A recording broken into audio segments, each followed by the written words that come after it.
자, 우리 5월 가정의 달 맞이해서 가정 설교를 하다가 이제 한 달 만에 이제 다시 누가복음 강해로 돌아왔습니다. 자, 예수님은 식사 자리에 세리와 죄인들을 영접하셨어요. 그러자 불만을 터뜨리는 바리새인과 서기관들을 보시고 예수님이 누구시냐 하는 걸 가르쳐 주기 위해서 누가복음 15장에서 세 가지의 비유를 말씀해 주셨어요. 잃은 양을 찾는 목자의 비유, 그리고 잃은 드라크마를 찾는 여자의 비유, 그리고 잃은 아들을 찾는 아버지의 비유. 이 세 가지 비유는 모두 다 잃은 걸 다시 찾는다는 공통점이 있다고 그랬죠. 잃어버린 양을 찾아 나서는 목자는 양들을 위해 내가 목숨을 버린다라고 말씀하시는 선한 목자가 되신 바로 예수님의 모습을 우리에게 보여주고 있고, 잃어버린 드라크마를 찾는 여자는 잃어버린 영혼의 빛과 생명을 주어서 예수 그리스도의 신부인 교회와 성도를 살리는 성령님의 모습을 우리에게 보여주고 있고, 그리고 잃어버린 아들을 찾는 아버지는 놀라운 사랑으로 탕자와 같은 우리를 사랑해 주시는 성부 하나님의 모습을 보여주고 있다 그랬죠. 그러니까 결국 누가복음 15장은 성부, 성자, 성령 삼위일체 하나님이 잃어버린 인간들을 구원하기 위해서 얼마나 애타하며 찾고 있는가 하는 것을 우리에게 보여주고 있는 비유들이에요. 예수님은 바로 삼위일체 하나님의 합의에 의해서 잃어버린 죄인들을 찾기 위해서 이 땅에 오신 분이시라는 거죠. 그러면서 이제 오늘 16장에 들어와서 불의한 청지기 비유를 말씀하셨어요. 1절 같이 읽습니다. 또한 제자들에게 이르시되 어떤 부자에게 청지기가 있는데 그가 주인의 소유를 낭비한다는 말이 그 주인에게 들린지라. 자, 또한 제자들에게 이르시되, 이 말씀은 오늘의 이 비유는 15장의 그 세 개의 비유와 같은 장소에서 계속해서 주어진 비유라는 거죠. 여기 제자들이라는 건 12제자만이 아니라 예수님을 그때 따르고 있는 일단의 지금 사람들을 말하고 있습니다. 자, 그런데 어떤 부자에게 청지기가 있었어요. 청지기라는 것은 주인의 재산을 관리하도록 위탁받은 고용인이나 대리인을 말합니다. 청지기는 요셉처럼 주인의 종일 수도 있고 아니면 자유인인데 주인과 고용계약을 맺고 청지기 사역을 봐줄 수도 있어요. 근데 오늘 이 비유에서처럼 그들은 맡은 일의 성격상 재산을 관리하는 동안에 이 부정을 저지를 가능성이 항상 이제 있는 거죠. 오늘 예수님께서 말씀하신 이 청지기도 보니까 주인의 소유를 낭비했다 그랬어요. 이게 낭비했다라는 말은 주인의 재산을 훔쳐서 횡령하거나 잘못 관리해서 주인의 재산을 축냈다는 얘기예요. 그런데 이 청지기가 하는 일이 마음에 들지 않았던 어떤 사람이 주인에게 이 청지기를 아마 고소를 한 것 같아요. 지금 당신의 청지기가 이러고 있다, 이렇게. 그러니까 그 소리가 지금 주인에게 들렸다는 거죠. 자, 2절 같이 읽습니다. 주인이 그를 불러 이르되 내가 네게 대하여 들은 이 말이 어찌 됨이냐? 내가 보던 일을 세마라. 청지기 직무를 계속하지 못하리라 하니. 자, 청지기가 주인의 재산을 함부로 축내고 있다라는 말을 들은 주인이 청지기를 불러서 왜 그랬느냐 책망하면서 사표를 수리했어요. 내가 보던 일을 세마라. 이 말은 지금 네가 관리하고 있는 내 모든 재산의 목록과 장부와 각종 문서들을 다 정리해서 다 새로운 청지기에게 넘기라는 거예요. 자, 그러자 3절 4절 같이 읽습니다. 청지기가 속으로 이르되 주인이 내 직분을 빼앗으니 내가 무엇을 할까? 땅을 파자니 힘이 없고 빌어먹자니 부끄럽구나. 내가 할 일을 알았도다. 이렇게 하면 이 청지기는 주인의 재산을 자기 것인 양 흥청망청 쓰다가 그 사실을 안 주인에게서 이제 해고를 당한 거예요. 근데 이 청지기는 부정은 저질렀는데 머리는 기가 막히게 잘 돌아가요. 되게 이제 그렇죠. 머리 좋은 사람들이 이제 이렇게 사기를 치는 거죠. 그 즉시 자기의 지금 처지와 능력을 판단합니다. 그리고 내린 결론은 뭐냐면 농사를 지으면서, 즉 육체 노동을 하면서 먹고 살기에는 자기가 너무 몸이 연약하다는 걸, 나이가 많았는지 몸이 약한지는 모르겠지만 하여간 그건 불가능하다는 거죠. 그런다고 해서 구걸하면서 살자니까 부끄러워서 도저히 자기 자존심이 허락하지 않는다는 거예요. 그건. 그러자 그는 자기가 할 수 있고 또 해야 할 일을 딱 찾아냈어요.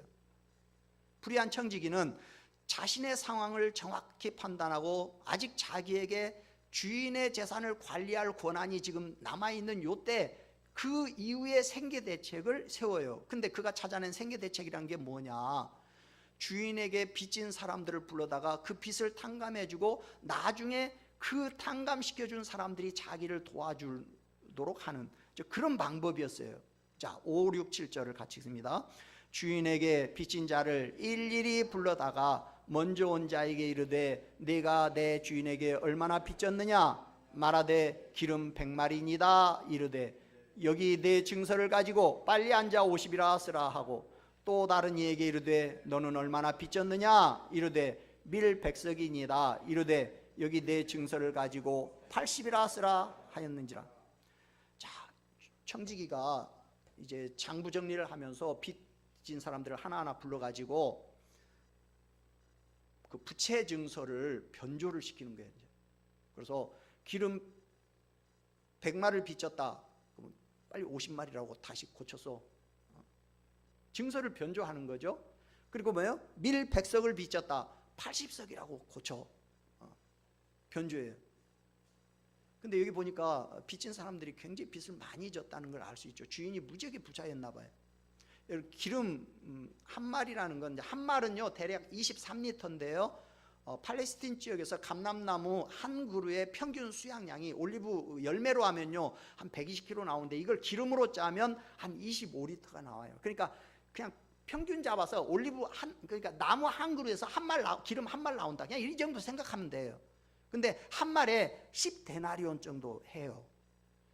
그러면 기름 100마리면은 한 1000데나리온 정도, 엄청 많은 돈이죠. 노동자 하루 품삯이 1데나리온이니까. 그 다음에 여기 석이라고 했는데, 석이라는 말은 여러분들이 이제 우리 성경에 있다 보면 고르라는 이제 단위가 나와요. 고르가 이제 석인데요. 이건 마른 곡식 같은 거 재는 단위인데 360리터, 말로 하면 20말. 그러니까 우리 개념으로 하면 한 두 가마니 정도 되는.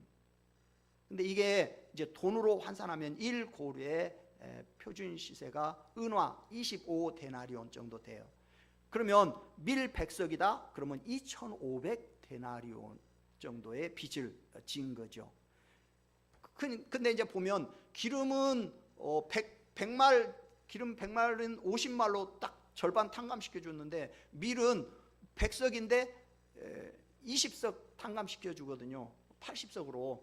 이제 그 차이는 이 두 물품의 이제 시세 차이 때문인 거예요. 가격 차이 때문인 거예요. 그 당시에 팔레스틴 지역에서는요, 이제 밀이 기름보다 훨씬 비쌌어요. 그래서 지금 이 탕감받은 양이, 즉 기름 50말은 돈으로 따지면 500데나리온 정도 돼요. 그런데 밀 20석은 역시 돈으로 환산하면 역시 500데나리온 정도 돼요. 아까 25데나리온씩이라고 했죠. 그러니까 노동자가 한 16개월 정도를 먹지도 않고 그냥 벌어만 들여야 벌 수 있는 그 정도를 좀 탕감을 시켜준 거야. 그러니까 많이 탕감시켜준 거죠. 그죠? 청지기는 채무자들이 작성한 그 채무증서들을 다 보관을 하고 관리를 하고 있단 말이죠. 그러니까 그걸 갖다가 다시 이게 고쳐 쓰게 하거나 다시 처음부터 뭐예요? 다시 새로 쓰게 이렇게 증서를 바꾼 거죠. 변조시킨 거죠. 근데 그건 청지기들의 업무기 때문에 뭐 그렇게 어려운 일은 아닌 거예요. 그 정도는. 근데 청지기는 아마 채무자들을 불러다가 채무자들에게 유리한 방향으로 500데나리온 정도씩의 부채를 탕감을 시켜준 것 같아요. 아마 다른 채무자들에게도 아마 그 정도씩 이렇게 채무를 이제 탕감을 시켜준 것 같아요. 자, 이렇게 지금 탕감을 시켜준 이유가 뭐예요? 이렇게 탕감을 시켜주고 나면 이제 자기가 이제 청지기에서 쫓겨난 다음에 그 사람들이 예를 들면 500데나리온을 내가 탕감을 해줬기 때문에 뭐 그 중에 한 100데나리온 정도는 나중에 나한테 고맙다고 돌려줄 거다. 뭐 이런 어떤 생각을 지금 하고서 이런 행동을 지금 한 거죠. 자, 여러분, 이 청지기 좋은 청지기예요? 나쁜 청지기예요? 예? 이 청지기, 이런 사람, 여러분 이런 사람 고용하고 싶어요? 안 하고 싶어요? 안 하고. 이 청지기는요, 지금 주인의 것을 낭비했어요. 쉽게 말하면 개인적으로 유용했다는 얘기예요. 말이 낭비지 사실은 도둑놈이에요. 주인 것을 훔쳤다는 얘기예요. 그러다가 주인에게 그 사실이 발각됐어요. 그래서 지금 이제 해고된 거예요. 쫓겨날 지경에 처한 거죠. 근데요, 이 청지기가 해고당할 때도 곱게 안 나가. 그리고 또 사고를 쳐. 어떤 사고를 쳐요? 이번에는 주인한테 빚진 자들을 다 불러가지고 그들의 빚을 막 탕감시켜주면서 그들에게 막 인심을 팍팍 쓰는 거예요. 자기 것도 아니면서. 그러면서 주인에게 막대한 또 재산상의 손실을 지금 입히고 있는 거야. 처음에는 주인의 것을 훔치고 나중에는 이제 쫓겨나면서까지 주인의 것을 지금 손해보게 하고 있어요. 정말 나쁜 사람이죠. 이런 청지기의 행실을 보면 이 청지기는 아주 불의하고 악한 자가 틀림이 없습니다. 이런 청지기는 당장이라도 쫓아내야죠. 이 청지기가 저지른 불의에 대해서는 그에 상응하는 배상을 철저히 받아내야죠. 그런데 문제는 주인이 이 청지기가 행한 일을 지혜롭게 했다고 칭찬을 하고 있다는 거예요. 8절 같이 읽습니다. 주인이 이 옳지 않은 청지기가 이를 지혜 있게 하였으므로 칭찬하였으니 이 세대의 아들들이 자기 시대에 있어서는 빛의 아들들보다 더 지혜로움이니라. 이 세대의 아들들이라는 건 이 세상 사람들을 말합니다. 즉 불신자들을 말합니다. 빛의 아들들이라는 건 하나님의 자녀들을 말합니다. 즉 그리스도인을 말합니다. 그런데 세상 불신자들이 하나님의 자녀들보다 일 처리를 하는데 더 지혜롭다는 거예요. 지금 그리스도인들은 세상 사람들에 비하면 너무나 어리석고 미련하게 살고 있다는 거예요.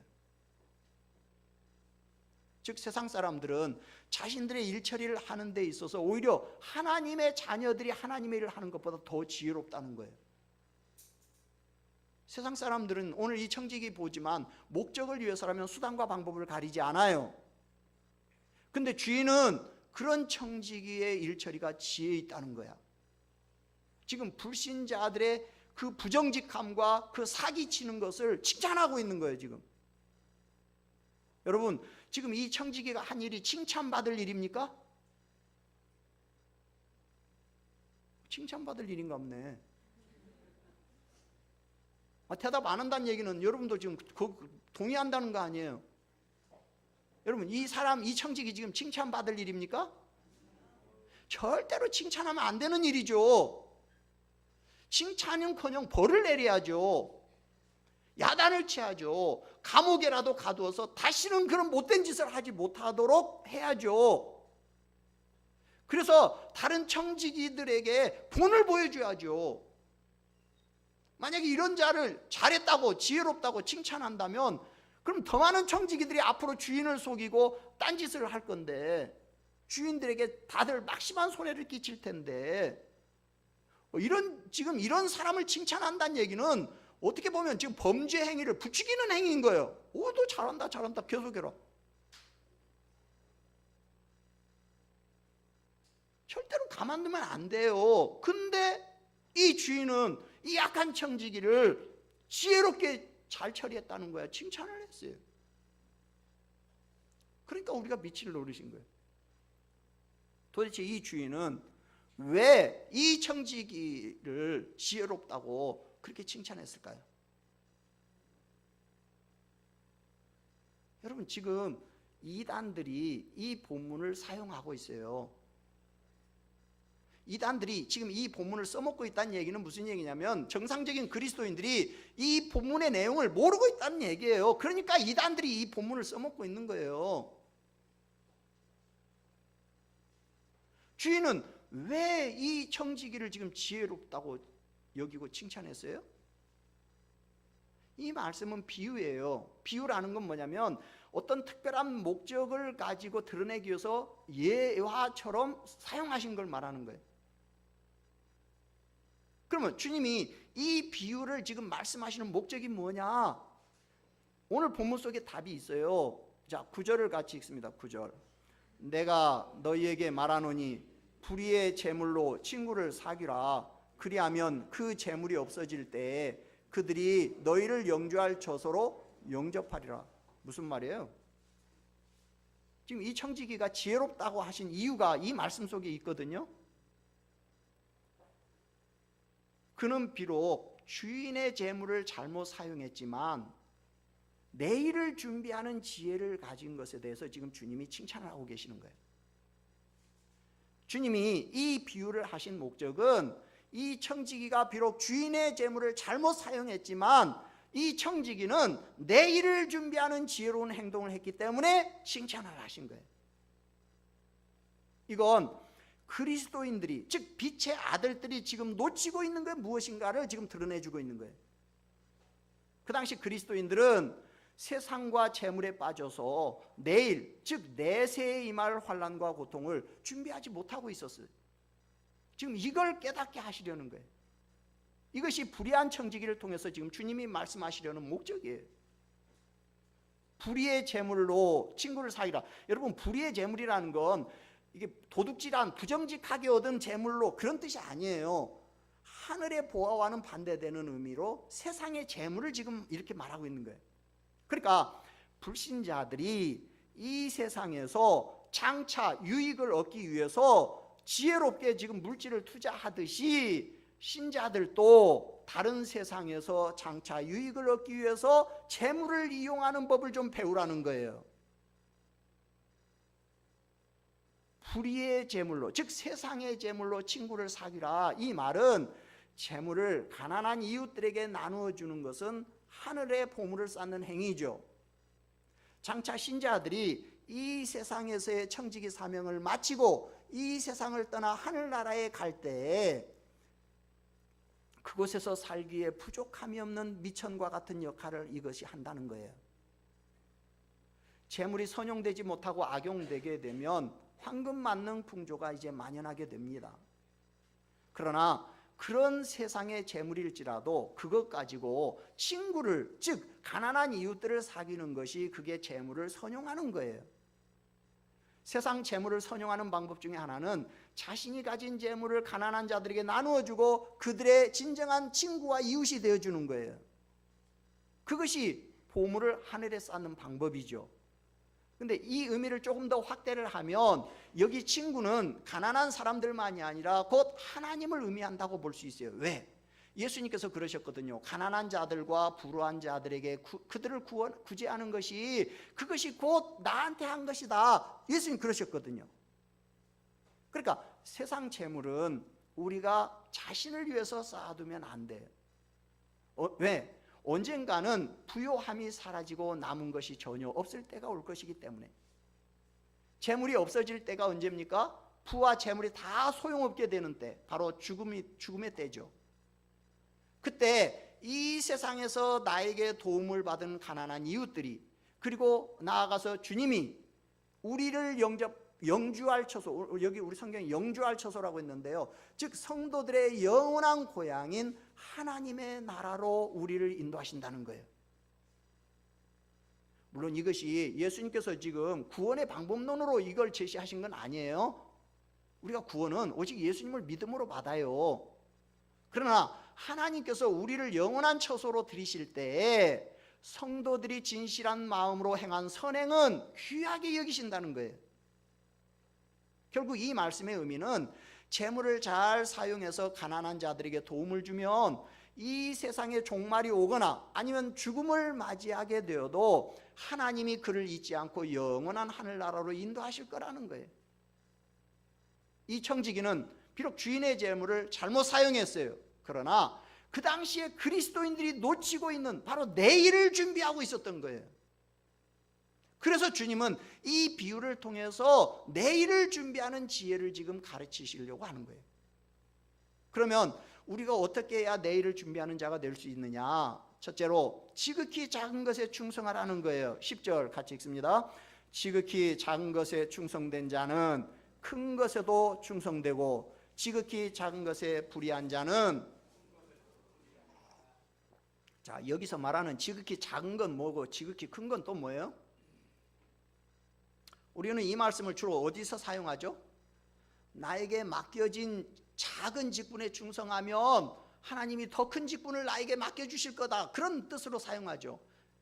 쉽게 말하면 집사 직분을 내가 잘 감당하면 하나님은 나를 권사 직분을 맡겨주실 거다, 그런 뜻으로 이 말씀을 많이 사용하죠. 근데 오늘 이 말씀은 그런 뜻이 아니에요. 여기 지극히 작은 것과 큰 것을 또 다른 표현으로 했는데 어떻게 했냐면 11절에 보니까 불의한 재물과 참된 것으로, 그리고 12절에 가보니까 남의 것과 너희의 것으로 이렇게 표현을 하고 있어요. 그러니까 다른 말로 말하면 이 세상의 재물은 하나님 나라의 보화에 비하면 비교할 수 없을 정도로 작은 선물에 불과하다는 거예요. 주님은 세상 재물을 지극히 작은 것이다 이렇게 부르면서 우리에게 재물의 가치를 과대평가하는 걸 지금 경고하고 계시는 거예요. 그러니까 세상 재물에 충성하는 자라는 건 뭐냐면, 재물에 충성한다 그러니까 무슨 재물에 의해서 무조건 재물에 복종하고 무슨 돈의 힘에 따라 움직이고 뭐 그런 사람을 말하는 게 아니고요, 재물을 정직하고 신실하게 관리하고 참되게 사용하는 그런 사람을 지금 말하는 거예요. 반대로 지극히 작은 것, 즉 세상 재물에 불의한 자는 뭐예요? 재물을 가난한 이웃이나 하나님을 위해서 사용하는 것이 아니라 자기만을 위해서 부정하게 관리하는 그런 사람을 말하는 거죠. 다시 말하면 눈에 보이는 현세 것만 크게 여기고 내세에 하나님이 준비한 세계는 쓸모없고 무가치한 것으로 여기는 그런 사람인 거예요. 그러니까 지극히 작은 것에 충성하라, 이 말은 지금 당장 눈에 보이는 세상 재물만 쫓지 말고 눈에 보이지 않는 내일을, 내세를 귀히 여기라는 거예요. 주님은 눈앞에 보이는 세상 것만 쫓는 것은 눈에 보이지 않는 내일을, 내세를 하찮게 여기는 것이다, 이렇게 지금 지적하고 계시는 거예요. 주님의 말씀은 비록 이 청지기의 죄가 간사한 것이기는 하지만 미래를 걱정해서 염려해서 미래에 투자하는 열심과 그 지혜만큼은 칭찬받을 만하다는 거예요. 두 번째는 정직하게 재물을 사용하라는 거예요. 11절 같이 읽습니다. 너희가 만일 불의한 재물에도 충성하지 아니하면 누가 참된 것으로 너희에게 맡기겠느냐. 자, 청지기에 불과한 인간이 세상 재물을 하나님의 나라를 위해서 신실하게 올바로 사용하지 않으면 그러면 누가 참된 걸 그 사람한테 맡기겠냐는 거예요. 무슨 말입니까? 세상 재물도 제대로 관리하지 못하는 사람에게는 하늘의 보화를 맡기지 않겠다는 거예요. 여기 참된 것이라는 건 하나님 나라의 보화, 즉 하나님 나라에서 누릴 축복을 말하죠. 불의한 재물은 이 세상 재물로 없어질 재물을 말합니다. 우리가 돈을 가지고 영생을 살 수는 없어요. 우리가 물질을 가지고 내세를 살 수는 없어요. 이 세상 재물은 우리의 영과 앞으로 주인에게 받아야 할 것에 아무 영향을 주지 못합니다.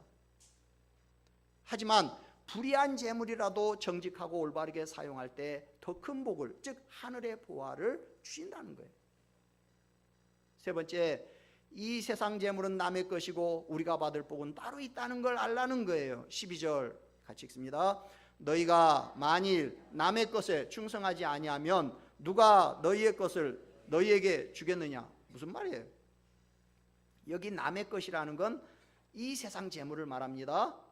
역시 우리가 현세에서 세상 재물을 선용하지 못하면 내세에서 우리를 위해서 준비해 놓은 영원한 축복을 받지 못한다는 거예요.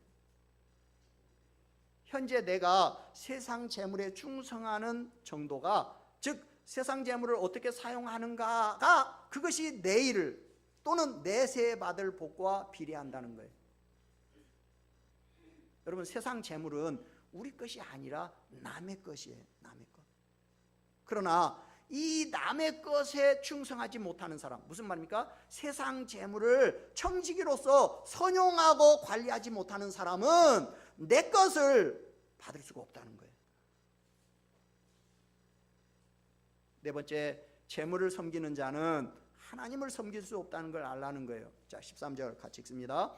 집 하인이 두 주인을 섬길 수 없나니 혹 이를 미워하고 저를 사랑하거나 혹 이를 중히 여기고 저를 경히 여길 것임이니라. 너희는 하나님과 재물을 겸하여 섬길 수 없느니라. 자, 오늘 비유의 어떻게 보면 결론인데요, 재물은 섬김의 대상이 아니라 정당하게 소유하고 정당하게 사용해야 할 것이라는 거예요. 섬김의 대상은 오직 하나님뿐이라는 거예요. 하인이라는 건 노예를 말하는데 노예에게는 오직 충성과 복종만이 요구됩니다. 근데 옛날에는 한 노예를 여러 사람이 공동으로 소유하는 그런 경우도 있어요. 그럴 때 노예는 자연히 주인이 여러 명이니까 그 중에 자기 마음이 가는 주인에게 이제 치중해서 섬기게 마련인 거죠. 여러 주인을 동일한 열심으로 똑같이 섬길 수는 없어요. 그럴 때 더 섬기는 것은 이건 더 사랑하는 것이고 더 중히 여기는 것이 되는 것이고, 덜 섬기는 것은 미워하는 것이고 경히 여기는 것이 되는 거죠. 그러니까 섬김의 대상은 둘이 동시에 되지는 못해요. 자신이 의식하지 못하더라도 한쪽이 우위에 서게 되면 다른 쪽은 자연히 이제 경히 여기기 마련인 거죠. 예수님은 이 사실을 지적하면서 사람이 하나님과 재물을 겸하여 섬길 수 없다고 말씀하셔요. 하나님께서 잠깐 맡긴 재물을 주인으로 여기면서 살지 말고 참된 것, 즉 하나님 나라에서 누릴 축복의 마음을 두고 하나님을 주인으로 섬기라는 거예요. 우리는 재물을 섬기면 우리의 진짜 주인이신 하나님을 섬길 수가 없어요. 재물에 충성하면 하나님께 충성할 수가 없어요. 모든 유혹과 세상적인 것들을 버려야 하나님께 충성할 수 있어요. 결국 오늘 주님의 이 비유는 우리도 이 세상에서 오늘 이 약삭빠른 청지기처럼 우리도 세상에서 그렇게 얕게 처신하면서 그렇게 살라, 그런 뜻이 아니에요. 이처럼 세상의 악한 자들도 유한한 인생의 미래를 대비하면서 살려고 하는데 왜 성도들은 영원한 미래를 대비하지 않느냐는 거예요. 여기 나오는 불의한 청지기는 신자들에게 내일을 준비하는 지혜로운 모습을 보여주는 하나의 샘플인 거예요. 비록 그는 불의한 자지만 내일을 준비하는 모습이 얼마나 지혜롭냐는 거예요. 근데 너희들은 그리스도인, 즉 빛의 아들들이 돼가지고 어떻게 내일을 준비하지 않을 수가 있냐는 거예요. 너희는 지금 우리가 아까 그렇게 욕했던 저 불의한 청지기만 또 못하다는 거예요. 저 야단맞아 마땅한 불의한 청지기는 돈을 풀어서라도 내일을 준비하는데 너희는 물질을 움켜쥐고 마치 이 세상만이 전부인 양 살아가고 있다는 거예요. 너희는 저 불의한 청지기만 또 지금 못하다는 거예요. 하나님 나라의 청지기들이 하나님의 나라는 바라보지 않고 이 세상만 바라보고 내일은 생각하지 않고 오늘만 중요시 하니까 지금 주님이 이 비유를 갖고 지적하고 있는 거예요. 여러분, 나는 지금 어떤 신앙입니까? 혹시 지금 내가 주인에게 발각되기 전에 그 불의한 청지기와 같은 그런 삶을 살고 있지는 않습니까? 불의한 청지기의 삶은 어떤 거였죠? 재물에 미쳐서 주인도 버리고 청지기라는 직분도 망각한 자, 그렇게 지금 살고 있지 않냐는 거예요. 불의한 청지기는 그 당시 그리스도인들의 삶이었어요. 그러면 지금의 그리스도인들의 삶은 어떻습니까? 이 불의한 청지기의 삶이 곧 지금 우리의 삶은 아닙니까? 주인이 지금 내 모습을 보신다면 당장이라도 너 청지기직 관두어, 우리를 청지기직에서 쫓겨나야 할 그런 지경은 아닙니까? 당장이라도 하나님 나라 청지기직에서 여러분들이 쫓겨난다면 여러분, 나를 맞아줄 준비된 곳은 있습니까? 나를 맞아줄 예비된 곳은 있냐고요.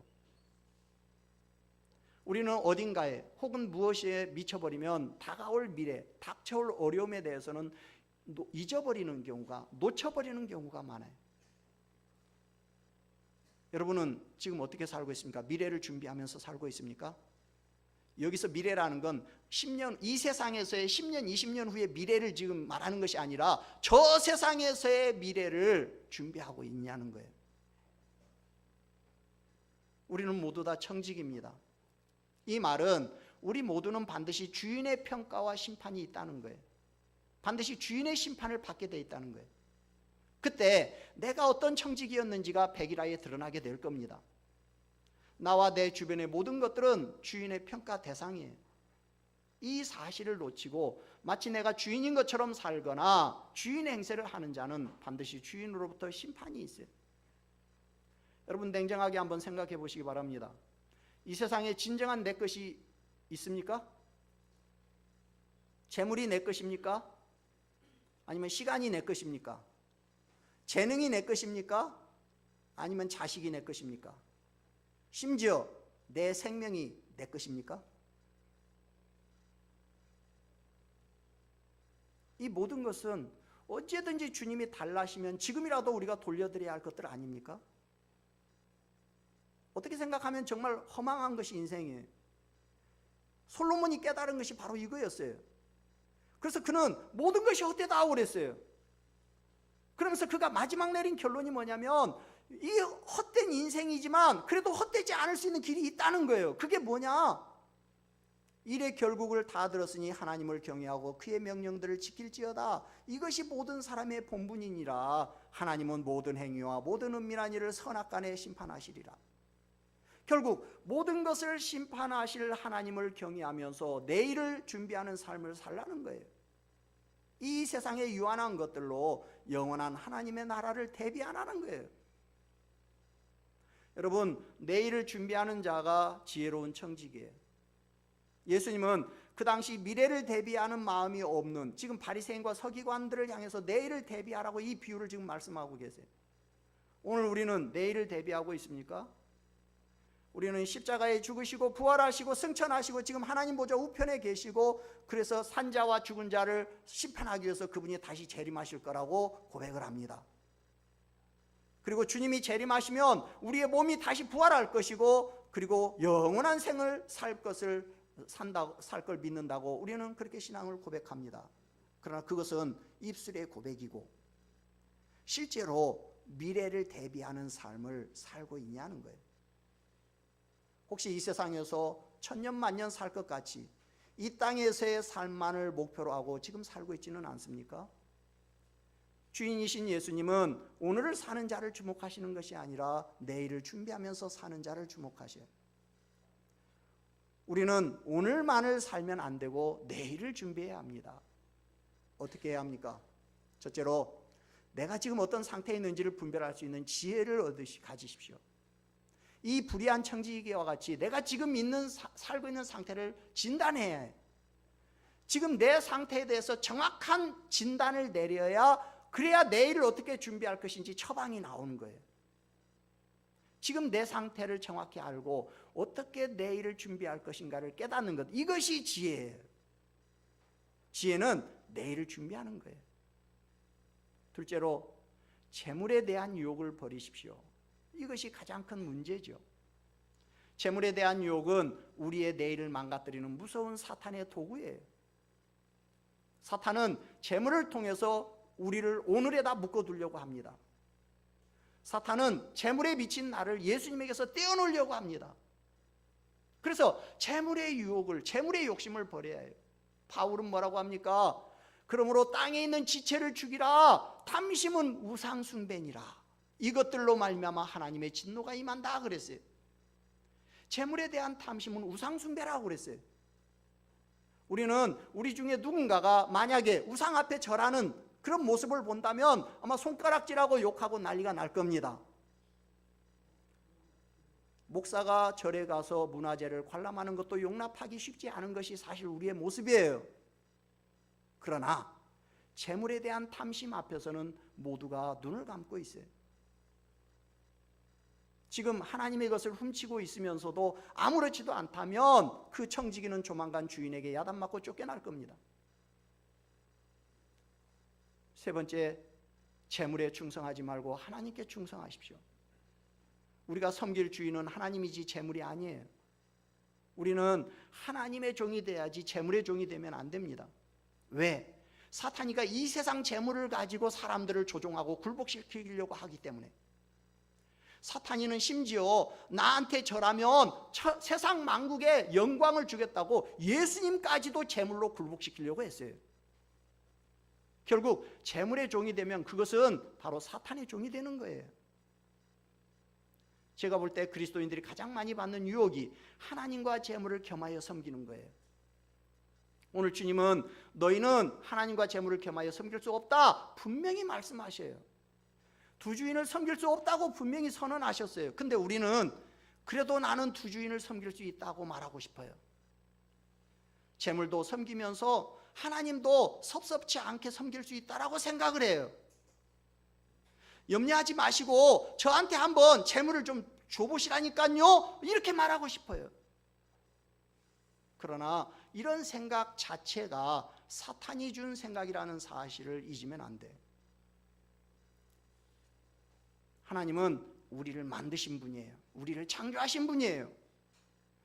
하나님은 내가 어떤 존재인지 나보다 더 잘 아시는 분이에요. 그 하나님이 안 된다면 그건 안 되는 거예요. 하나님이 안 된다는 것을 나는 된다고 우기지 마십시오. 그것은 내가 하나님보다 더 위대하고 더 똑똑하다는 말밖에 안 돼요. 그 자체가 하나님을 하나님으로 인정해드리지 않는 우상숭배인 거예요. 여러분, 우리는 제물과 하나님을 겸해서 섬길 수 없어요. 둘 중에 하나를 선택할 수밖에 없어요. 만약에 여러분이 하나님을 선택한다면 여러분은 하나님도 제물도 다 갖게 될 겁니다. 그러나 여러분이 만약에 제물을 선택한다면 여러분은 하나님도 제물도 다 잃게 될 겁니다. 작은 것에 충성하는 자는 하나님께서 큰 것을 맡기신다고 그랬어요. 세상 제물을 하나님 나라 청지기로서 충성스레 사용하는 자는 하나님께서 하나님 나라의 복을 누리게 하실 겁니다. 지금도 하나님은 주인에게 충성하는 자를 찾고 계셔요. 말씀을 마치면서 우리 몇 가지 결단하기 원합니다. 첫째로, 청지기로서 최선을 다해야 해요. 지금 이 난처한 상황에서 살 길을 막 찾아 헤매는 이 청지기의 모습이 바로 우리의 모습이라고 할 수 있어요. 우리는 자신이 부여받은 힘과 지혜와 재물 등 모든 것이 마치 내 것이며 내 능력으로 획득한 것인 양 그렇게 여깁니다. 그러나 이 모든 것은 우리가 이 땅에 사는 동안 하나님이 우리에게 맡겨주신 것들이에요. 우리 인간은 그것들을 가지고 우리의 삶을 풍성하게 살면서 하나님께 영광을 돌리는 삶을 살아야 할 책임이 있어요. 그러므로 이 모든 걸 낭비하는 삶은 곧 이걸 주신 하나님을 무시하는 행위요, 교만한 행위예요. 우리는 항상 하나님께 대해서 이 청지기 의식을, 스튜어드십을 가지고 겸손한 자세로 우리에게 주어진 삶을 살아야 해요. 두 번째, 주인의 것을 도둑질하면 안 돼요. 주님의 것을 도둑질하지 않기를 주의 이름으로 축원합니다. 세 번째, 주인의 것으로 생색내서도 안 돼요. 나는 청지기지 내가 주인이 아니에요. 내가 누구인지를 알고 월권하면 안 돼요. 그래서 내가 이 세상에서 주인을 위해서 사용하는 재물들이 주인을 기쁘시게 하고 그리고 나의 내일을, 나의 미래를 준비하는 것이 될 수 있기를 주님의 이름으로 축원합니다. 아멘. 우리 찬송 370장 찬송 부르고 하나님 앞에 기도하겠습니다.